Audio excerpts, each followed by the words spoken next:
High, আমি অর্ণব আরও একটি নতুন ভিডিও নিয়ে চলে আসলাম। দুদিন আগে একটা কাজের জন্য মাসির বাড়ি গিয়েছিলাম। সেখানে বৌদি হঠাৎ করেই দাদার একটা নতুন গেঞ্জি নিয়ে এসে আমায় বলল, ভাই এটার উপরে কিছু একটা ড্রয়িং করে দিতে হবে। তাই আমি গেঞ্জিটা নিয়ে বাড়ি চলে আসি। বাড়ি আসার পর থেকেই মনে হচ্ছিল যে এই গেঞ্জিটার উপরে কী এমন ড্রয়িং করলে ভালো লাগবে। ভাবতে ভাবতে মনে হলো যে এই গেঞ্জিটার উপরে যদি একটা পান্ডা ড্রয়িং করি তাহলে দেখতে বেশ সুন্দর লাগবে। তাই ঝটপট করে একটা গাছে ঝুলছে সেই রকম পান্ডা ড্রয়িং করে ফেলি। তারপর মনে হলো যে এই পান্ডাটার সঙ্গে যদি আরও একটা পান্ডা যোগ করে দিই তাহলে আরেকটু দেখতে সুন্দর লাগবে। তাই আরও একটা পান্ডা নিচে বসে আছে সেই রকমভাবে ড্রয়িং করে ফেলি। ড্রয়িংটা যখন কমপ্লিট হয়ে যায় তারপর হোয়াইট কালার ফেব্রিক দিয়ে প্রথমেই একটা আউটলাইন টানি, তারপর পুরো গেঞ্জিটাকে কমপ্লিট করে ফেলি।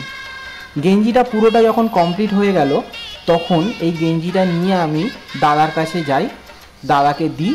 দাদা আর বৌদির দুজনেরই খুব পছন্দ হয়েছে। দাদা সাথে সাথে গেঞ্জিটা পরে আমাকে বলল কয়েকটা ছবি তুলে দিতে। আমি কয়েকটা ছবি তুলে দিলাম। দাদার তো খুব পছন্দ হয়েছে এই গেঞ্জিটা। তোমাদের কেমন লাগলো তোমরা কমেন্টে জানিও।